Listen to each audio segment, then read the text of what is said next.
folks. Welcome back. This is Ron, and you're listening to Star Wars Delusions of Granular. How's everyone doing out there this week? Good? Well, as you can tell, it's just me this week again. JP is still lost in Las Vegas somewhere, so yeah, just kind of filling in. Real quickly, I wanted to kind of talk about the date change for Episode 8. Yeah, it's been pushed back to December. Apparently, Star Wars movies are going to come out in December for the next couple of years.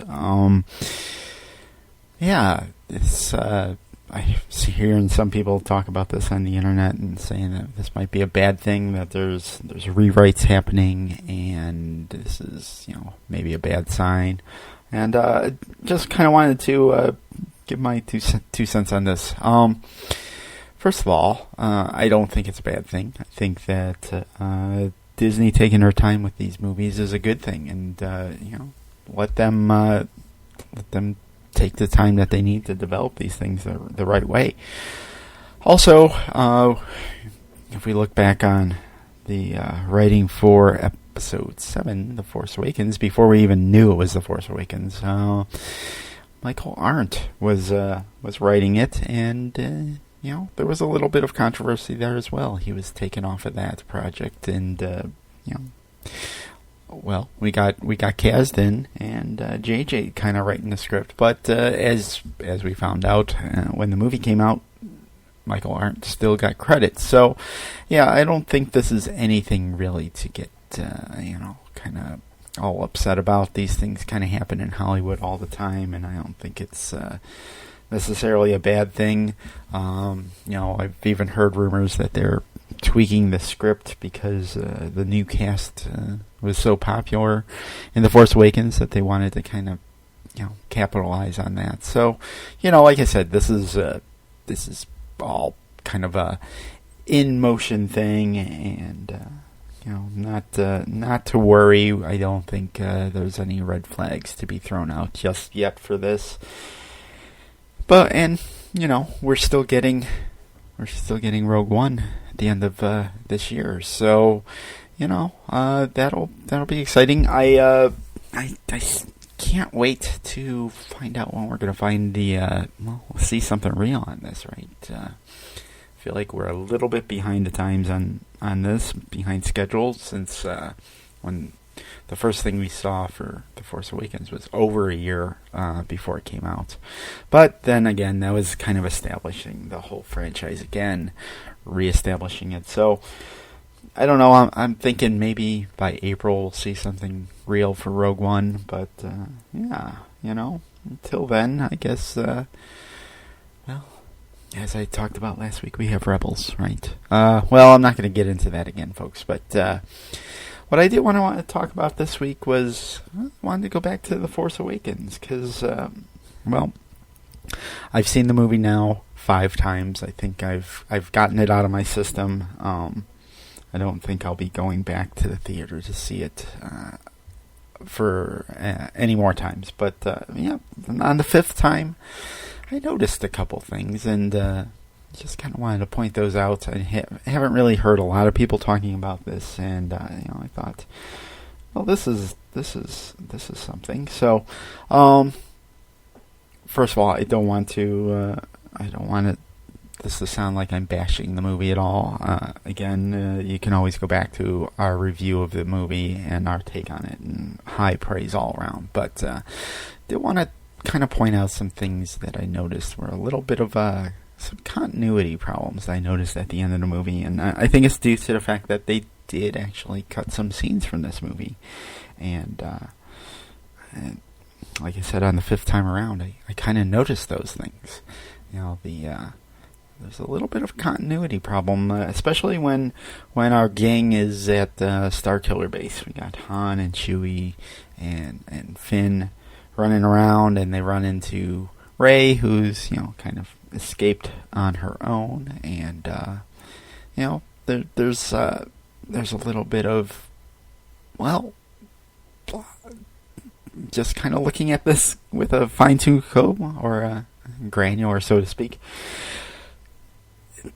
what the heck was Rey and Finn doing?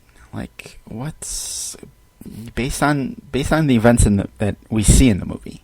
We see Han and Chewie and go and put start laying bombs on the columns there on the main support beams, apparently for the base, and Finn and Rey, they're just kind of all of a sudden they're kind of coming in from out of the snow, and Rey has Finn's jacket on for a moment, and then she doesn't have it on, and it's just kind of a continuity error there. But and then they go up a ladder for no reason, right? They kind of start climbing up a ladder, and it's just like, there's something going on that isn't quite clear what they were up to. Well, as I did research, there was actually a whole scene that was cut here. In fact, there was a rather large chase scene that was cut here, which is interesting because we've actually seen hints of this through various means. We got toys because there's a snow speeder chase basically on the planet. On the Starkiller base, that basically some snow troopers get into a snow speeder, and Rey and Finn get into a snow speeder, and they kind of it's kind of a chase scene, right? We've seen this because we've seen toys. We've seen toys for the snow troopers. We've actually seen toys for the snow speeders, which are kind of open air vehicles, not really protect you from the elements, but we've even seen the snow troopers in the early on the Vanity Fair photo shoot. Had Kylo Ren without a helmet on, without his mask on, followed by two snow troopers, and the new design for the snow troopers is pretty interesting. And correct me if I'm wrong, but I think we barely see those in the movie. I know we see a flame trooper early on Jakku, and I think we even see these two snow troopers get dispatched from within Starkiller base, but we never see what they do. They just kind of go nowhere, and it's because the scene was cut. Now I'm curious if we're going to get this scene on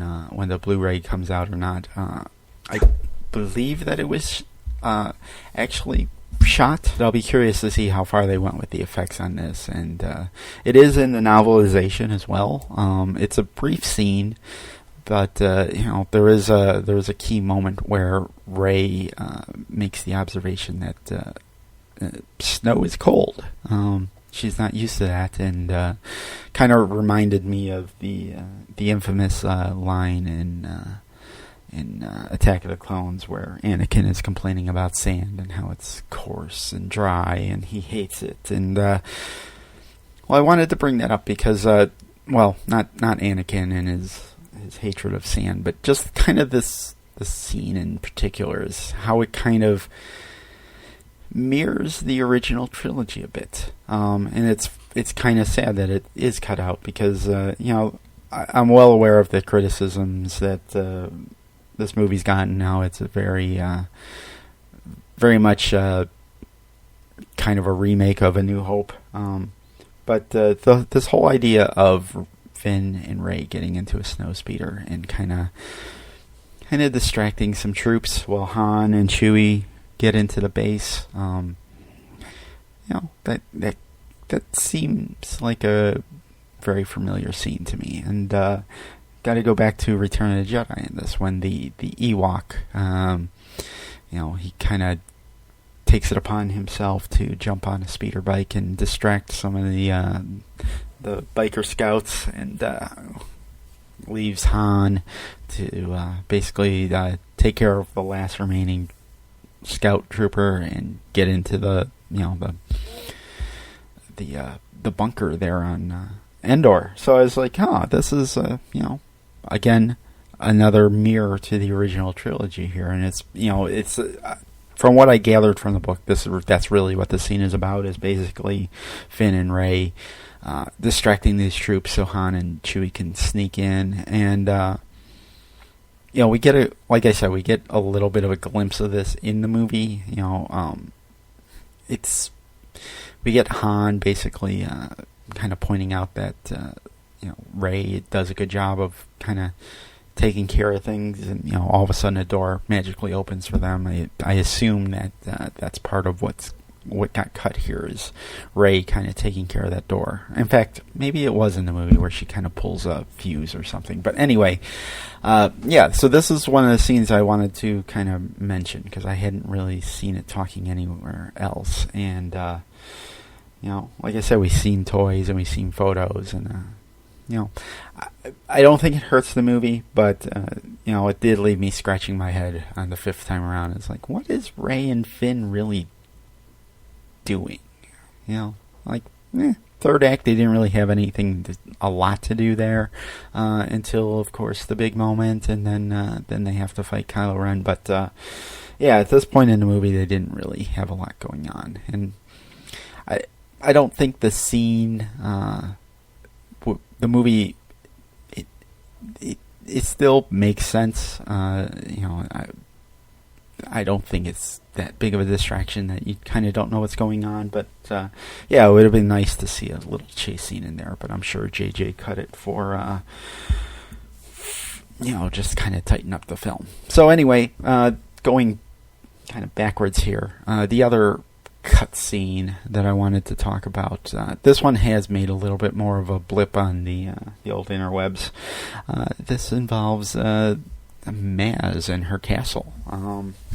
We find out that there's a scene that Maz was supposed to be in where she kind of fights off some stormtroopers herself by using the Force.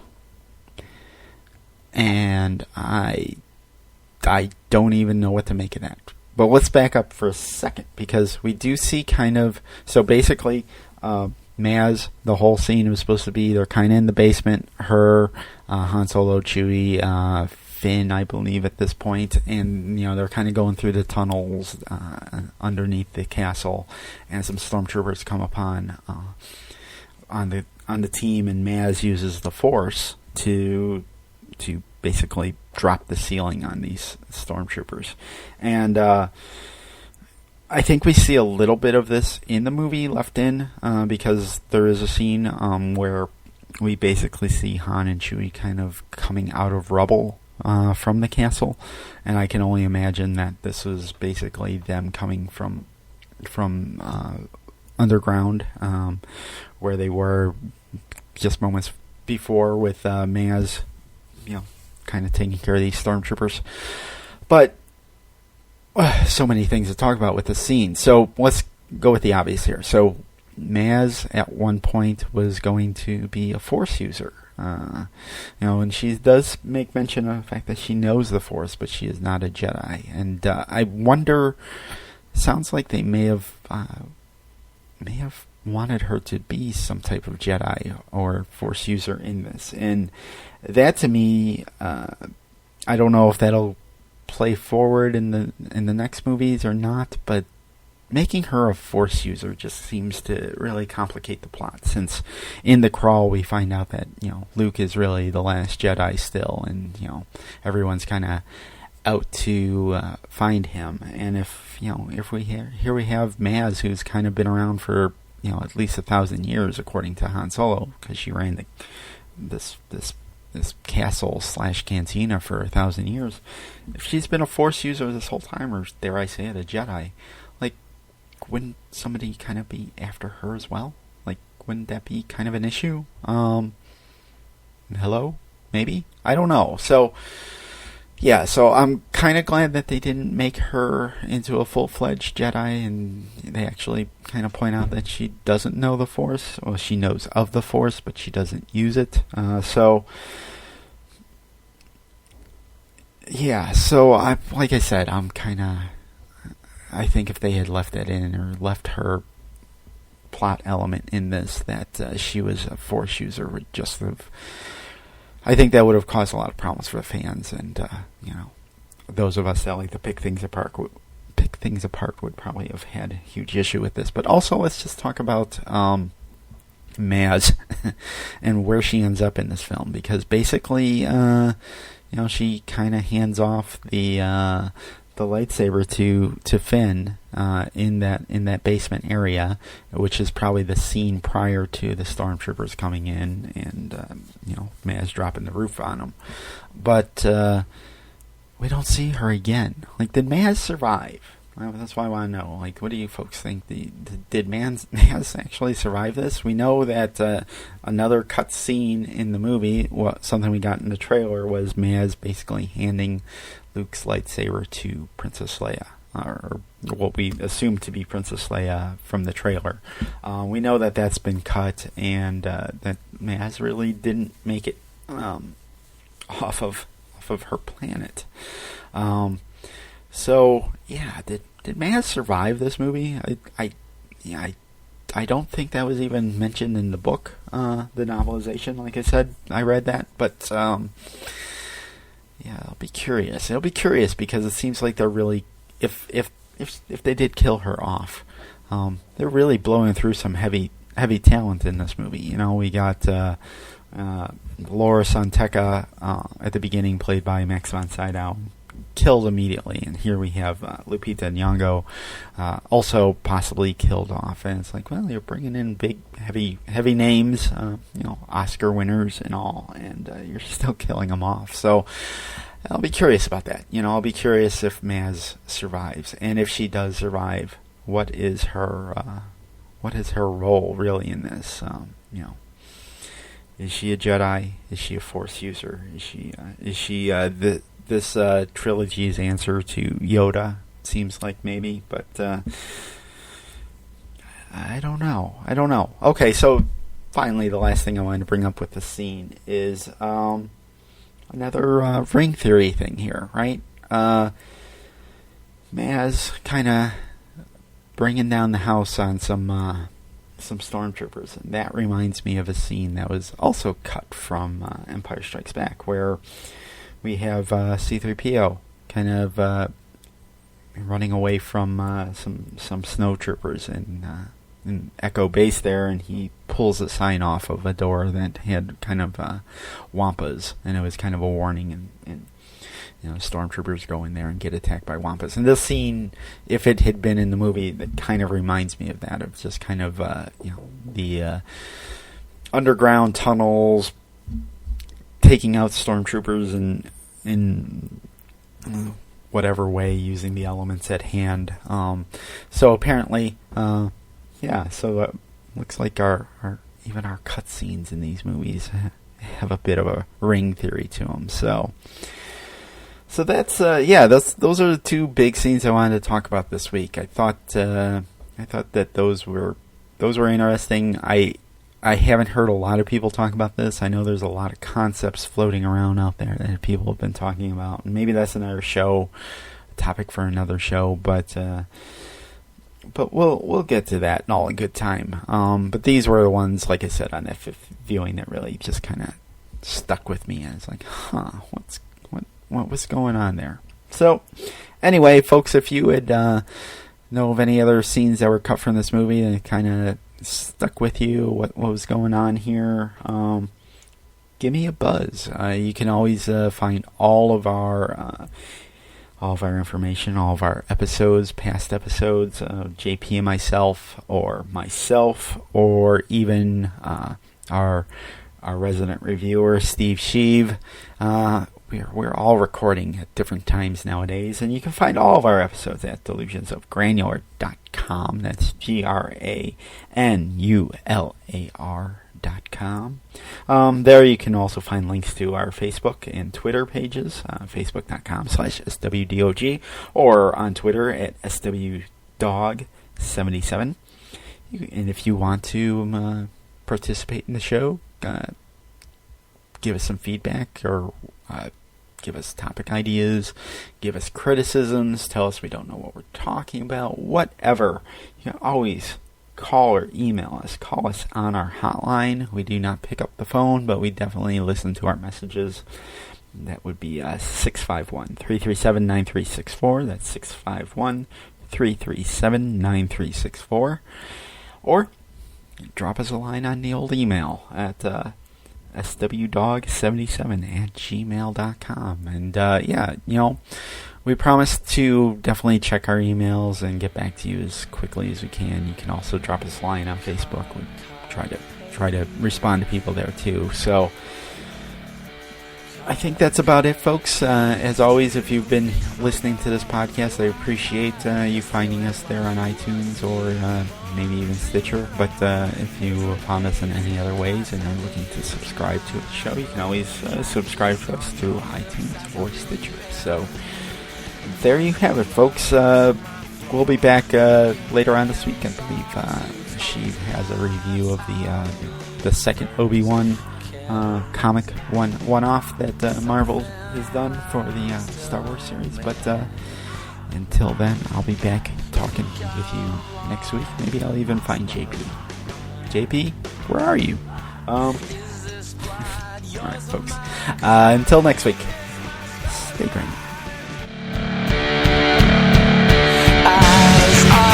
Trail of fly, just from both actions you away in my living room.